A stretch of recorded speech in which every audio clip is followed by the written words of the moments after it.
Okay, so we're just going to do a simple pack shot setup. Quite often it's essential for photographers to get good, clean pack shots, but you want to do them really quickly and effectively because there's not high budget in pack shots. It's more of a thing where you get a sort of production line going and you do several pack shots one after the other. So you need a method that you can stick to and work to get a good result. So I'm going to set this up and show you exactly how we do that. First of all, I'm going to get a white base layer. So our pack shot's going to be on white with just a little bit of a reflection in the white surface.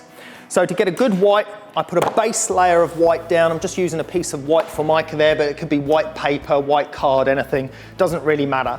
Then on top of that, we're going to put this sheet of white Perspex. I love using white Perspex.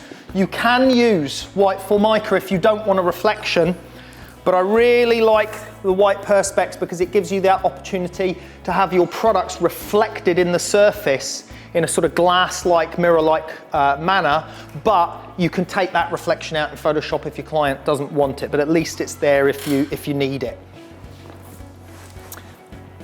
Next key thing is illuminating your white background. You have to have a clean, pure white background. That can be your paper roll background, or as in this case, we just use the white wall. And I use two lights at an even power, shining on those shining onto the background, onto the white wall to give me a beautiful, clean, crisp white. Now, when I take the measurement readings for the white, you want to make sure, you'll see this when we do the exposure check, but you want to make sure your white is just under pure white at your starting point, and then just gradually tip it up to 255 to avoid any flare. You don't want to put your lights right up bright and get maximum white, just going to get a load of flare, ruining your product shot. So we'll come to that in a little while.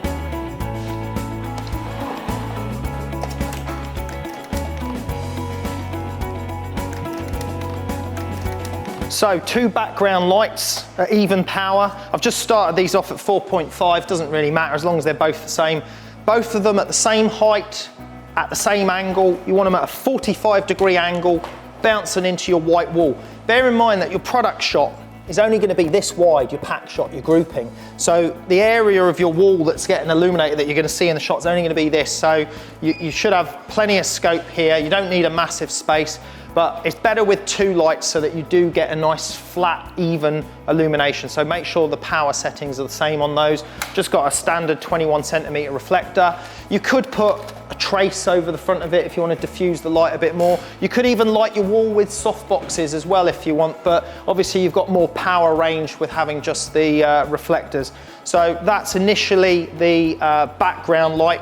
The next thing I do for real safety is put a couple of poly boards in here vertically on stands, black, so that we stop any flare or excess light from the back coming in and ruining the product shot. So we'll just put those in next. Our own poly boards, painted black, put the white side to the wall, black side towards camera for this, and then just get them in a position where you can slide them in and out to suit as necessary. You can open the gap up, close the gap up, minimize any flare and kick back, but still get your main tunnel of white light through the gap. Now for simplicity, I use my large quadra box for these pack shots. If you don't have a softbox this big, you can get away with a much smaller softbox, but it does make the lighting a little bit easier with the larger softbox, just for the overall fill on maybe slightly bigger group shots. But don't worry if you don't have a softbox this side. You could also use a homemade scrim or a tracing paper scrim with a couple of lights shining through it, but just for a nice uniform light in these pack shots. And again, simplicity of setup time here, because you really want to minimize your setup time. You don't want to be having to clamp a scrim in place, then put two lights through it. So just having a clean, simple softbox setup is much more efficient for this type of photography. So this one is going to get positioned in somewhere around there. That may change to side on, more frontal, depending on the products. We'll see that as we progress.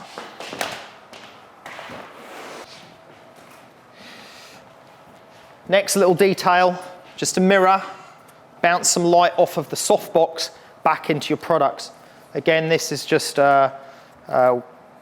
simple plastic mirror, put a block, stick it on the back, and that'll work quite nicely for us to position that mirror and keep it upright as necessary. You could also use silver card, bit of silver foil as well. Now we're also going to have another reflector, just a plain white poly board or foam board card as an additional fill on top of that. This one's really just to add a bit more light into the actual product surface. Next thing you really want to do is give your perspex a clean with some methylated spirits. Just make sure you haven't got any smears or marks on it, because you don't want to end up spending time correcting that in Photoshop. It's best to get it done now.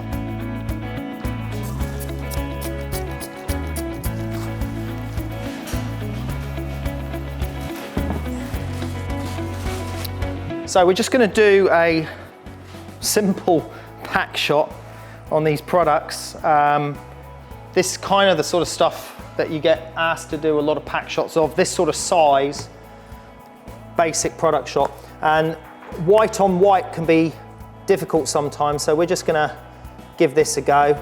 So we're just going to look at a straight lined group shot. And you only really get to see the white surface, the lovely white clean surface, when you come down to eye level with the products, because the white that you're getting in the perspex is not from the illumination from the softbox, it's the illumination from the wall or your white background. So what's happening is the light is hitting that wall and bouncing down into the perspex, and that's giving us that lovely, fresh, bright white in the perspex. And then our horizon line is set back at some distance, and the perspex just bends off gradually downwards, downhill, so that it kind of disguises the horizon line and also assists with the light bending over the top to give us a nice white clean surface throughout. Now the mirror, you can see the effect of the mirror as I just simply do that. Now sometimes you won't need the mirror, sometimes you'll just need a white fill or a white card based on how the products look when you do your test shot. But certainly products that might be darker, then you might be necessary to put a fill in with the mirror. So I always have the mirror handy, ready to go to bounce some light in. And then you can also manipulate your softbox, because if you want a slightly more stronger contrast, you can light more from the side. And then again, you could take the mirror away. You can see now we've got more form and more shape and shadow. So you've got a number of options here. Very simple. So effectively your products are just a one light setup using a single softbox and a mirror and reflector. So I'm now ready just to get the camera in position, figure out my viewpoint, and then just start some test shots and fine tune it. Now you can see this was very quick to set up, and it's good to have this formula and know how you do it, know how it's done, and then you can just use this and repeat it. And if you've got a whole batch of product shots to do, you can get this thing arranged and set up in no time at all, and then just batch through a whole load of pack shots in a single session. Okay, so once you've got your camera in position, you really want to get your blacks in till they just encroach into your shot slightly, so that you can minimize the flare. Usually best to have an assistant pull them in while you're looking through camera, so you can just check that you can get them in as close to the products but without actually interfering with your image. So I'm just on the borderline on the right hand side, and this one on the left can go in a fraction more. Okay, now I'm really at the stage where I'm ready to do a couple of test shots. So let's plug the camera in and get going. Okay, the key thing in my experience with these type of pack shots is to make sure that your white level is the correct level of white. Overexposure on your white is going to cause flare around your product, ruin the shot. And the best way to determine whether your white level is correct is to actually not illuminate the products to start with. So I'm just going to turn this main softbox off, and we're just going to take a few test shots of just the white wall illuminated and see if the products look silhouetted and no flare.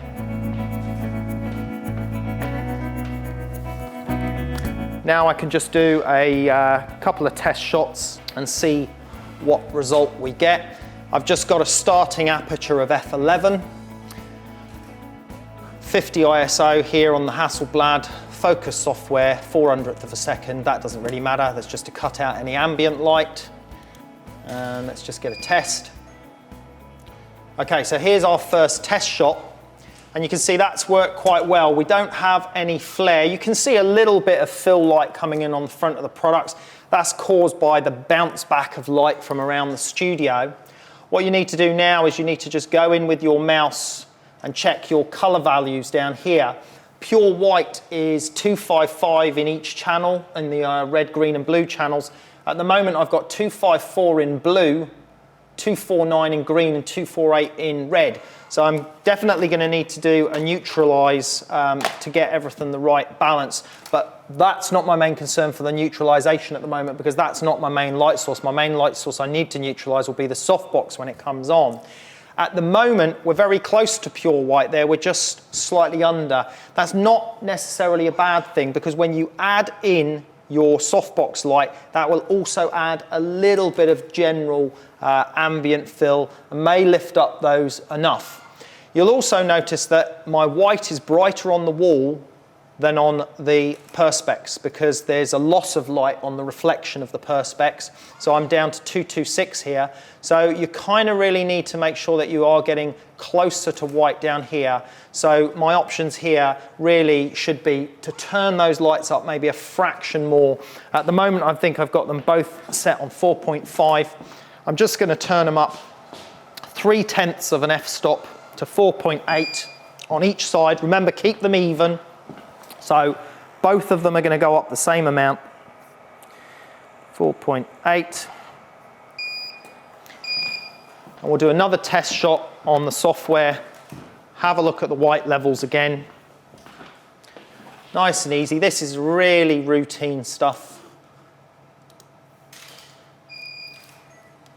There we go. Now we've got a nice 254 in the red, green, and 255 in the blue. So we're pretty much there for perfect white. Now, my trick here is not always, you don't have to worry if it's not exactly 255 in each channel, because there's a really quick, easy way in Photoshop, just using a highlight dodge tool on your white areas without affecting anything else, that will fix that up. That's close enough. We don't have any flare, so happy with that as a starting point.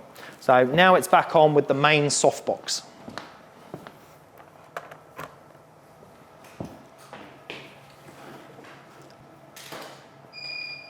So main softbox is in, nuclear explosion there, way too much light from the main softbox, so we've got to turn the power down on that one considerably.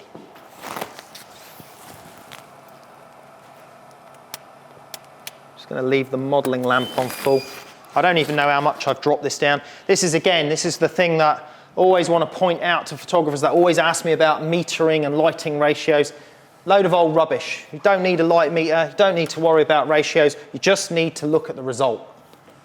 So let's look at the result. Clearly overexposed, drop the power of the light. Don't even know how much I dropped it by. Just going to take another shot. There we go, a lot closer already. But I don't know what setting the light is at, I don't really care. I'm only interested in the result. So that's looking pretty good. I think the products could be a fraction lighter yet. So I'm going to put that light back up a little bit. Let's just add, looked like I added about half a stop there. Let's do it again. Great, so there we can see that's purified the whites on the product.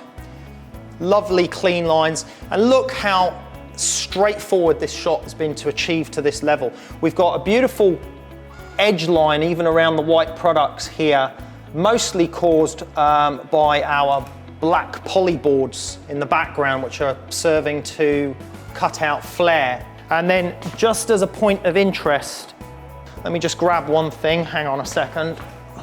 If a mirror isn't working, or if your product is quite a dark object, then adding in additional fill behind the mirror of just a nice clean white polyboard, not polyboard, sorry, this is foam board, and just having the foam board on a block as well to add an additional fill light can help fill in the light or the shadow side if you've got darker pack shots or darker products that you're working on. So there's not much more I can really add to this. That is a pack shot. That's how I do them quickly and effectively, and that's exactly what you need to do if you're doing them from a commercial perspective. You need to get these in and out the door as fast as possible with the minimum amount of retouching. You don't really want to have to spend any time retouching. You just got to get these pack shots nice and clean, nice and crisp, correctly exposed, nice and fresh and bright white.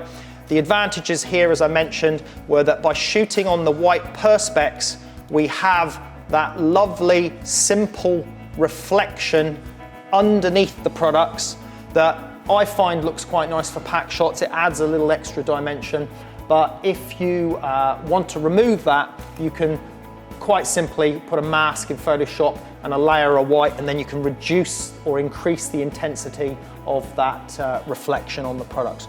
That's it. Simple as that. Simple products, simple pack shot.